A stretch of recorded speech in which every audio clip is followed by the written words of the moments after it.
자, 이제 오늘 또 6번째 교회 다시 만나는 교회라는 주제로 6번째 이제 말씀을 전하고 있습니다. 특별히 오늘은 교회는 섬김 공동체다 하는 이 제목을 가지고 말씀을 나눠보도록 하겠습니다.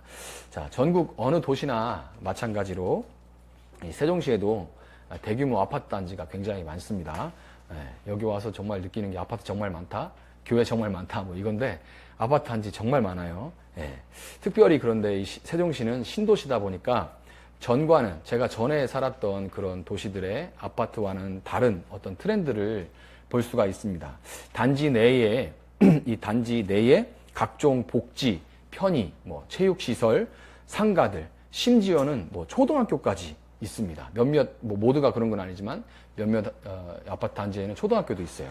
이런 아파트를 초품화, 초등학교를 품은 아파트라고 한다고 어떤 분이 이제 설명해 주셨습니다. 이렇게 단지 내에서 뭐 모든 교육에 이런 것까지 다 이제 커버를 할 수가 있다 보니까 어지간한 것은 다 해결할 수 있다 보니까 저는 종종 이게 아파트 단지가 성벽만 없지 마치 중세의 성과 같다는 생각을 하곤 합니다. 그런데 이런 생각은 저만 하는 것은 아닌 것 같아요. 이 봉건 시대였던 중세는 영주의 자귀에 따라서 성의 규모가 달랐죠. 영주가 뭐 백작이냐, 뭐 공작이냐, 후작이냐, 뭐 이런 거에 따라서 남작이냐 많잖아요. 그런 자귀에 따라서 성의 규모가 달랐는데요. 뉴스를 보다 보면 종종 원래는 없던 담을 쳐서 값이 싼 옆 단지와 자기들의 아파트 단지를 이제 구별하거나 택배 기사님들 못 들어오게 여기는 막 이렇게 못 들어오게 막 이런 갑질들을 해서 택배 박스로 쌓인 아파트 정문에 막 놓고 가잖아요. 그래서 택배 박스가 막 쌓입니다. 성처럼 이 택배 박스로 쌓인 성벽을 얻는 그런 모습을 우리가 종종 보기도 합니다. 그렇게 성벽을 쌓아서 쌓아 올리는 심리의 근저에는 무엇이 있을까요? 이들의 이렇게 하는 심리의 근저에는 바로 내가 너보다 크다라는 그런 마음, 그런 심리가 깔려 있어요. 마치 중세시대의 영주의 자귀처럼 아파트 단지에 그 아파트의 가치가 올라가면 덩달아 자신의 가치도 오른 걸로 받아들이는 겁니다.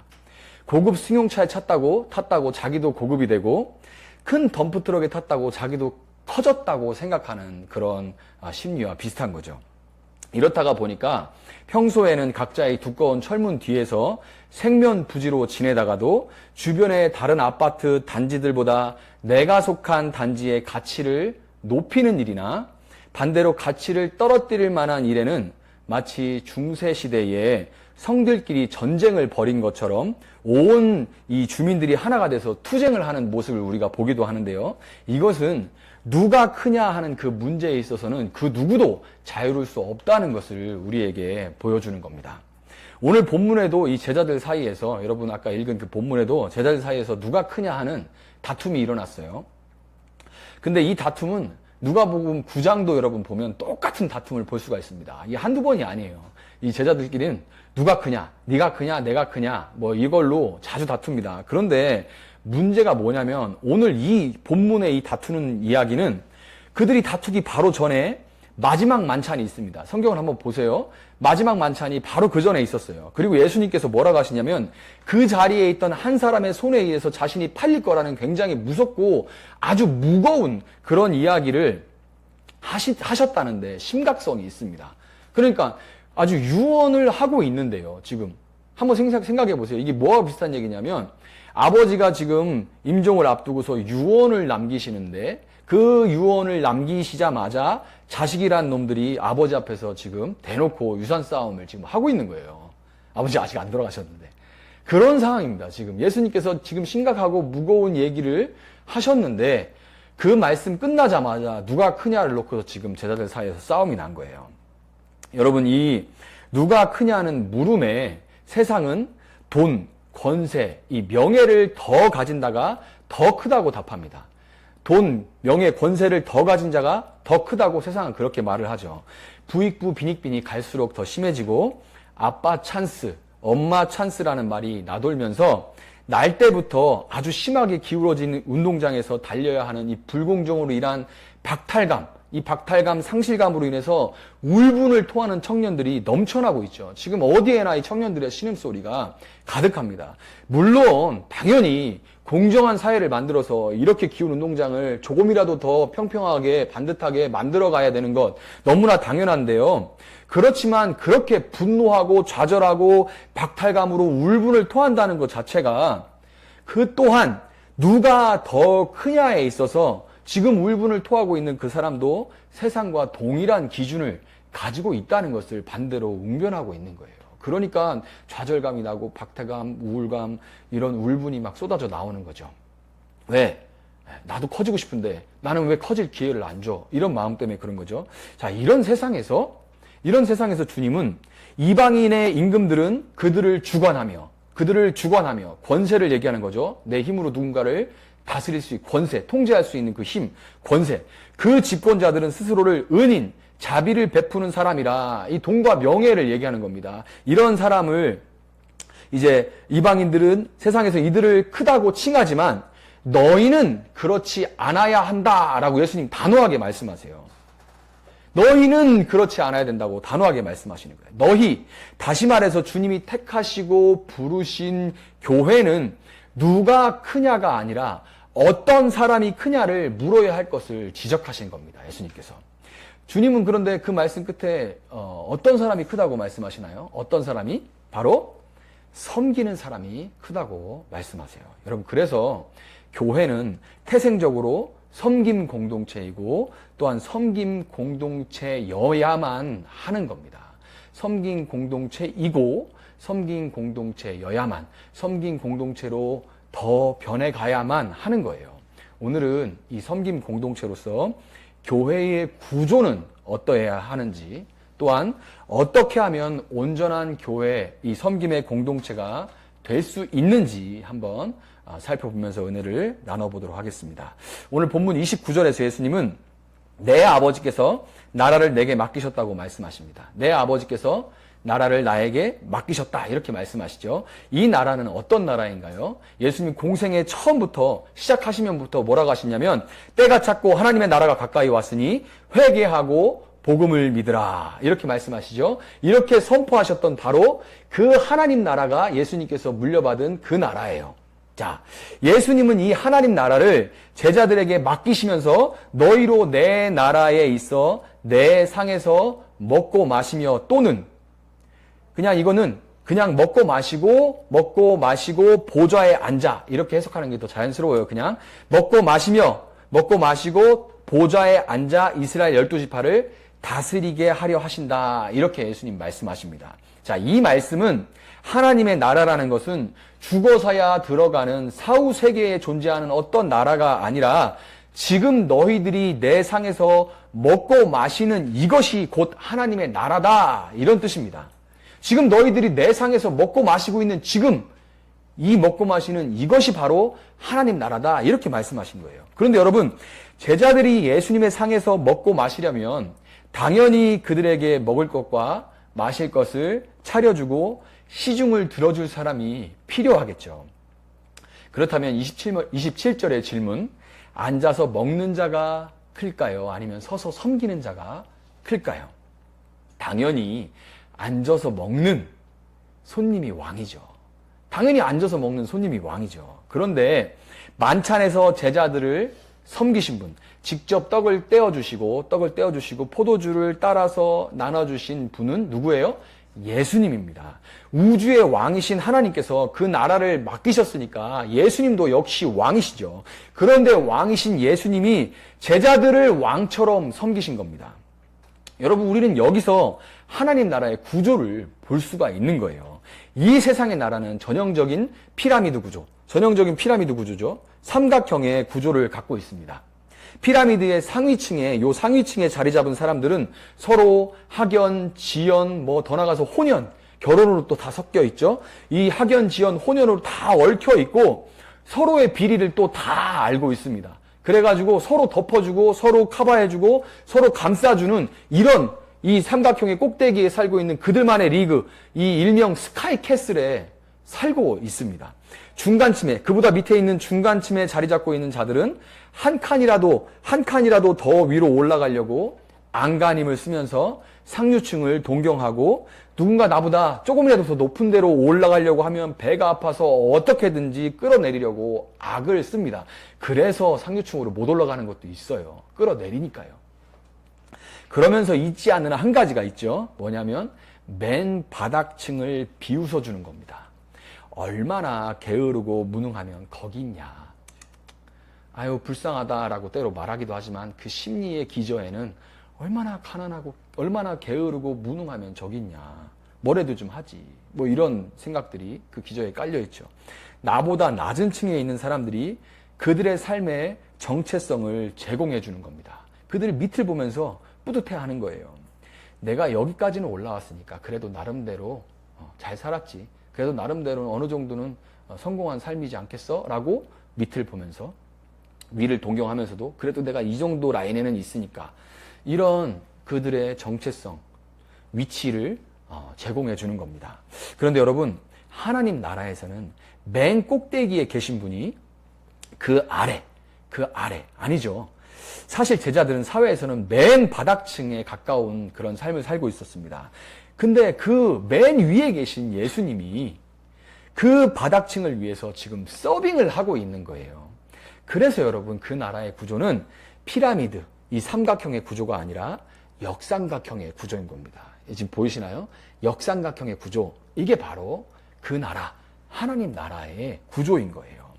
여러분, 얼마 전에 제가 예배에 관해 설교했을 때 예배는 영어로 월십으로서 worth, 가치 있는 것, 그 가치를 돌려드리는 것이 바로 예배라고 제가 한번 언급한 적이 있습니다. 그런데 이 월십보다 사실 예배에 대해서 우리가 보편적으로 쓰는 단어는 뭐예요? 서비스죠.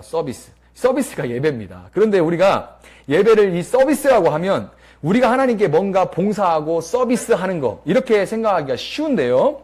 제가 아까 예배 시작할 때도 하나님께서 여러분을 부르시고 여러분을 초대하십니다. 이렇게 말씀드렸죠. 이와 마찬가지로 예배는 반대로 하나님이 차리신 식탁에 초대받은 우리를 예수님께서 웨이터복 입고 서빙해 주시는 거예요. 우리를 섬겨주시는 겁니다.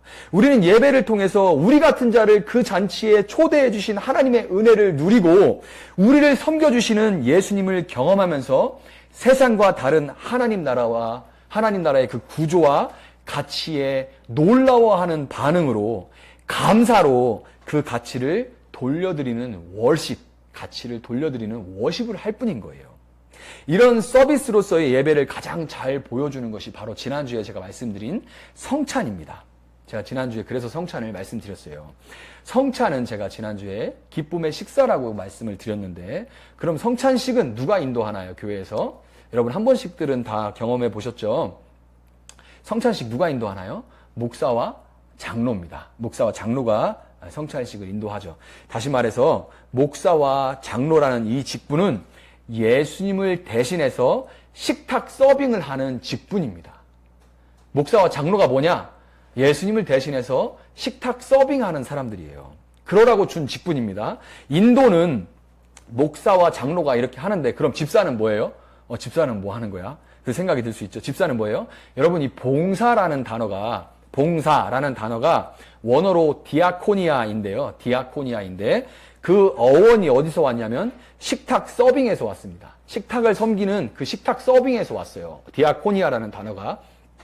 그런데 집사라는 단어는 원어로 디아코노스입니다.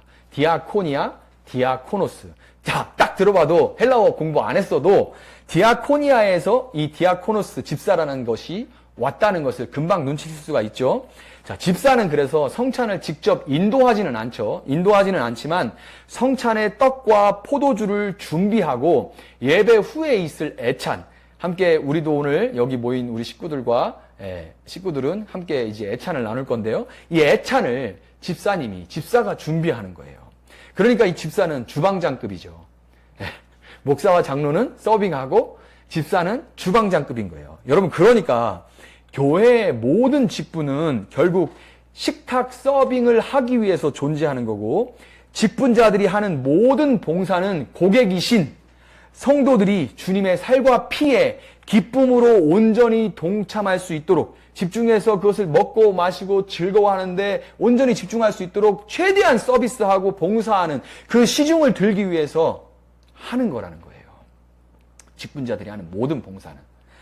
자, 목사가 설교만 하고 성찬을 진행하지 않으면, 성찬을 인도하지 않으면 식사 전에 잔치의 호스트인, 잔치를 배설한 하나님의 마음을 전달만 하고, 이래서 잔치를 배설합니다, 이 기쁨을 여러분 함께 나누시기 바랍니다 하고 제가 설교를 하는데, 설교만 하고 자, 성찬식을 진행하지 않으면 정작 음식은 제공하지 않아서 잔치에 참여한 손님들이 배고프면 짜증나죠. 저 배고프면 엄청 짜증나거든요.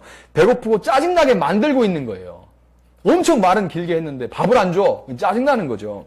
장로 역시 마찬가지입니다. 장로는 유창하게 대표 기도하라고 있는 직분이 절대 아닙니다. 여러분, 한국교회가 엄청나게 많이 착각하는데 장로님 뭐 하시는 분이야? 올라가서 기도 길게 하시는 분. 이렇게 생각하는데 그게 아닙니다. 원래 이 기도와 설교는 함께 그냥 목사가 다 하는 거예요. 예배 때. 목사가 잔치의 호스트인 하나님을 대신해서 말씀을 전하고, 또 성도들, 초대받은 분들을 대표해서 기도를 하는 거예요. 목사가 다 합니다.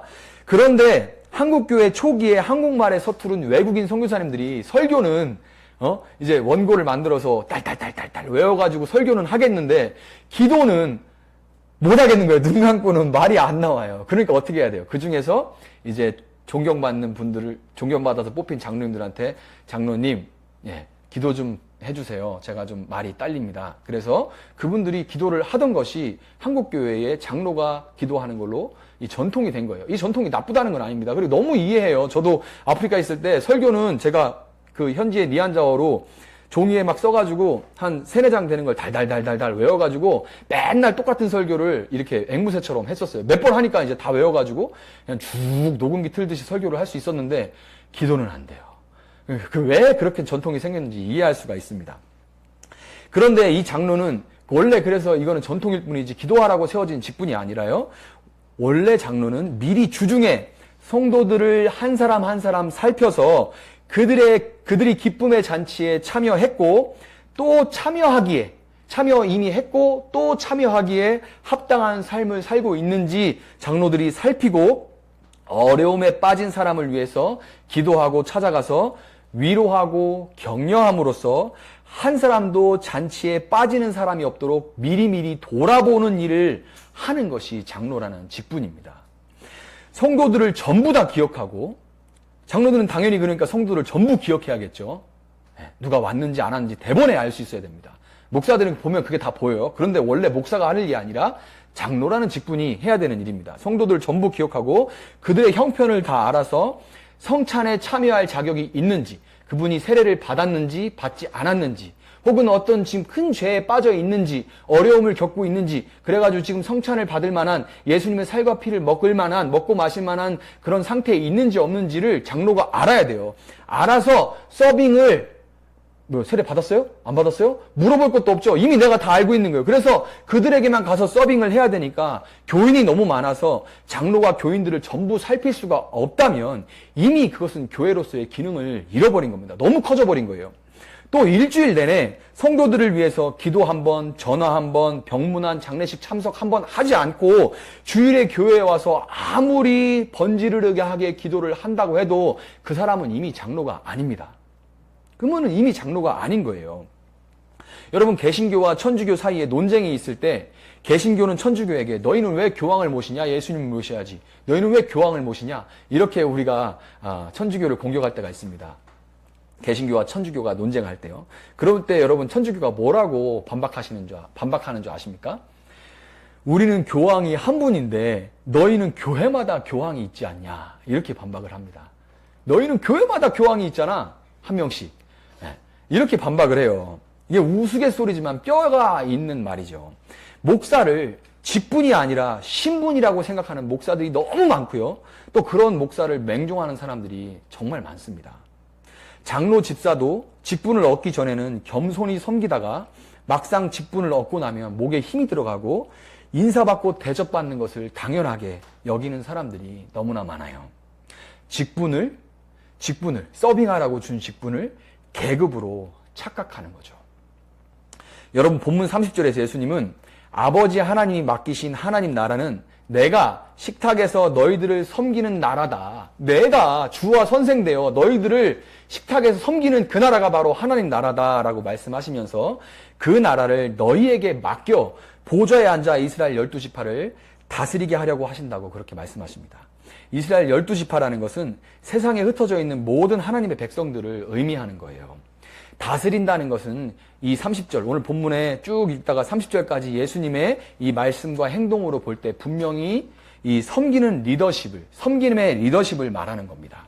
여러분, 교회는 먼저 예수님의 섬김을 받은 그대로 세상에서 큰 사람이 작은 사람을, 오래된 사람이 새로운 사람을, 직분 받은 사람이 직분을 아직 받지 못한 사람을 섬기는 세상과 다른 구조로 세워져야만 하는 겁니다. 그럴 때만 교회가 세상과 다른 섬김의 구조로 서 있을 때만 세상에 흩어져서 자기가 하나님의 택한 백성인지도 아직 알지 못하고 살아가는 사람들이 주님께 돌아와서 함께 기쁨의 잔치에 참여할 수 있다는 것을 여러분 믿으시기 바랍니다. 그렇다면 어떻게 하면 교회가 온전한 섬김의 공동체가 될 수 있을까? 이걸 한번 이제 생각해 보도록 하겠습니다. 오늘 본문 28절에서 예수님은 뭐라고 하시냐면 너희는 나의 모든 시험 중에 항상 나와 함께한 자들이다 라는 말씀으로 어떻게 온전한 공동체, 섬김 공동체가 될 수 있느냐는 질문에 답을 하세요. 예수님은 광야에서 마귀에게 세 가지 시험을 당하셨죠. 뭐였냐면 돌로 떡을 만들어라. 그 다음 뭐예요? 높은 곳에서 뛰어내려봐라. 그리고 천하만국의 권위와 영광을 줄 테니까 내게 절하라. 이게 마귀의 세 가지 시험이죠. 이 세 가지 유혹 앞에 마귀가 항상 붙였던 말은 네가 만일 하나님의 아들이여든입니다. 네가 만일 하나님의 아들이여든. 세상에서 높임받고 권위와 영광을 누리며 사는 것으로 하나님의 아들인 것을 증명해봐라. 이런 말이죠. 네가 하나님의 정말 아들이면 우리에게 똑같죠. 네가 예수 믿는 자라며, 네가 하나님의 자녀라며, 그러면 세상에서 인정받고 권위와 영광을 누리는 것으로 네가 하나님의 자녀인 것을 증명해봐라. 이렇게 계속해서 시험을 하죠. 예수님은 그런데 이 유혹을 물리치시죠. 물리치셨을 때 누가복음 4장 13절은 마귀가 영영이 떠나갔더라 이렇게 말하지 않고요. 마귀가 물리치시니까 마귀가 영영이 떠난 것이 아니라 마귀가 얼마 동안 떠나니라 이렇게 말합니다. 얼마 동안만 떠났다는 거예요. 그 말대로 사실 제자들과 함께 하신 예수님의 공생애는 그 내내 시험의 연속이었습니다. 사람들은 예수님이 기적을 행하실 때마다 각자 속에 품은 꿍꿍이대로 이 사람은 이런 꿍꿍이, 저 사람은 저런 꿍꿍이로 예수님을 왕으로 세우려고 했습니다. 그렇지만 예수님은 세상이 생각하는 왕과는 전혀 다른 길로만 계속해서 가셨죠. 예수님은 세상에서 손가락질 받는 세리와 창기와 죄인들과 함께 드시는 걸, 식사하시는 거를 즐겨 하셨는데 너희들이 나의 식구고 나와 함께 식탁, 나는 너희들을 섬기기 위해서 왔어. 그래서 식탁에서 같이 먹는 거를 기뻐해. 그러고서 세리와 창기와 죄인들과 함께 하셨어요. 얼마나 자주 그러셨는지 마태복음 11장 19절을 보면 예수님의 별명이 먹기를 탐하고 포도주를 즐기는 사람이요 세리와 죄인의 친구다. 이게 예수님의 별명이에요. 그 정도 이런 별명이 붙을 정도로 예수님은 그들과 늘 함께 하시고 식사를 함께 하셨습니다.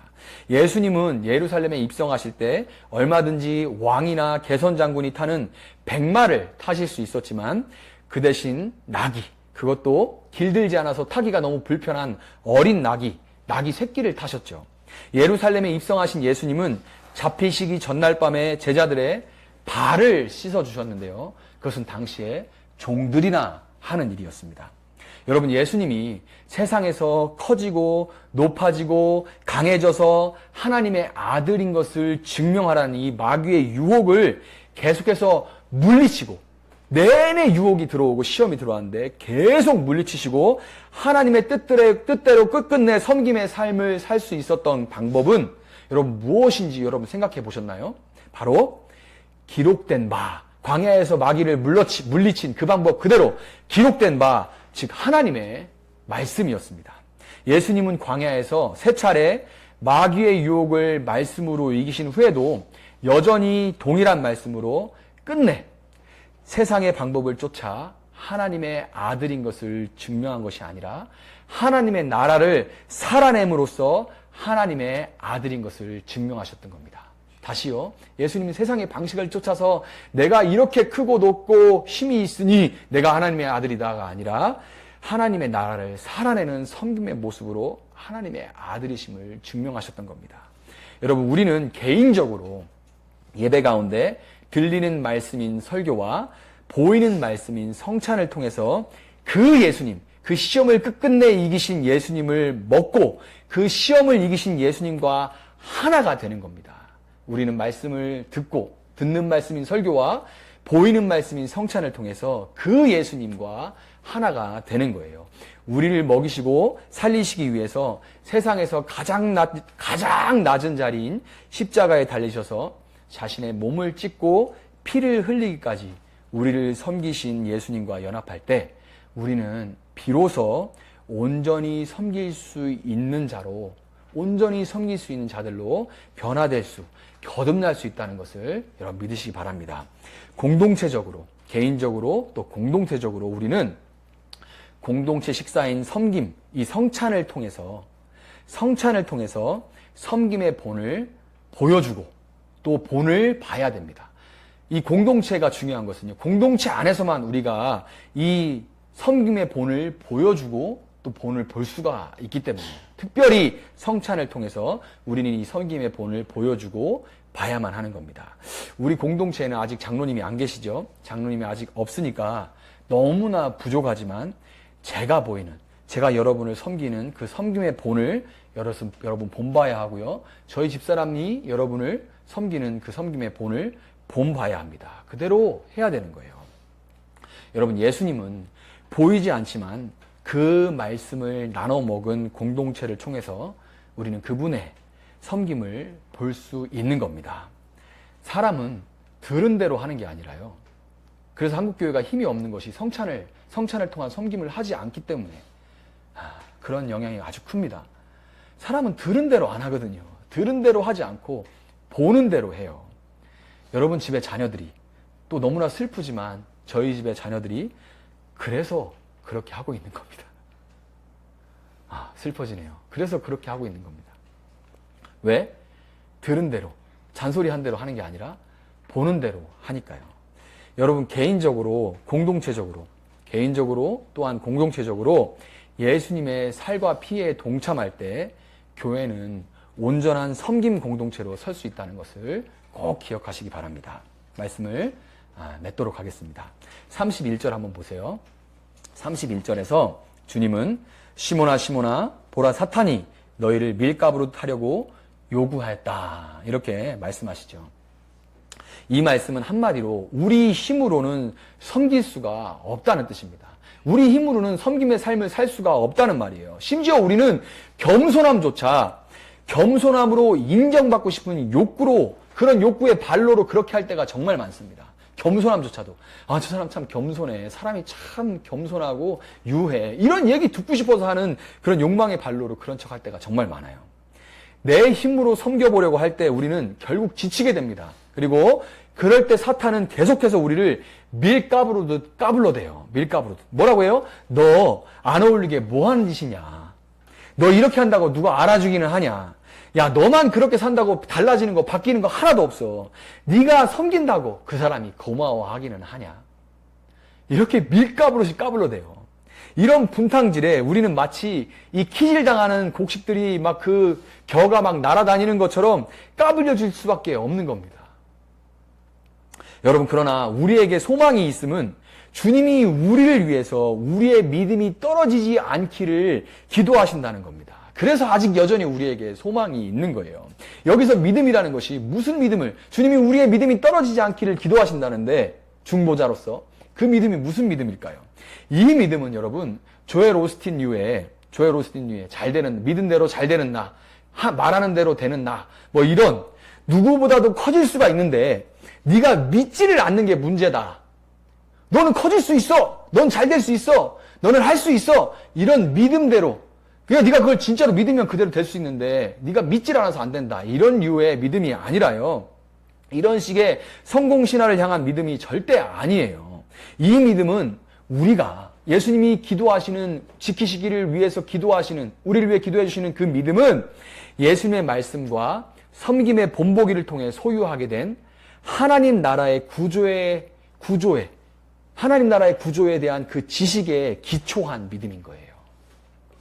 여러분, 우리가 더 커지려고 대접받으려고 하는 이 땅에서는 작은 자로, 마치 우리가 아까 찬양했던 우리가 이제는 나그네 되어도 이렇게 찬양했었죠. 이런 세상에서 우리는 나그네처럼 살 수 있습니다. 나그네처럼 살게 될 수 있어요. 그렇지만 우리가 나그네처럼 살아간다 할지라도 우리가 이 땅에서 주님의 본을 따라 만들어 가고 있고, 주님 다시 오실 때 결국 완성될 하나님 나라에서는 우리가 보좌에 앉아 다스리게 될 것입니다. 여러분, 주님은 우리의 이 믿음을, 하나님 나라의 구조에 대한 이 지식에 기초한 이 믿음을 지켜주시기 위해 지금도 여전히 기도하고 계십니다. 겉만 그럴싸한 그런 믿음은 결국 바람에 나는 겨와 같이 마귀의 분탕질에 다 날아가 버리게 돼 있어요. 주님께서 우리를 위해 여전히 기도하신다는 소망 가운데 날마다 주님의 살과 피를 먹고 마심으로 누가 크냐가 아니라 어떤 자가 크냐는 질문 앞에 삶으로 진지하게 답해가는 여러분과 우리 공동체가 되기를 주님의 이름으로 축복합니다.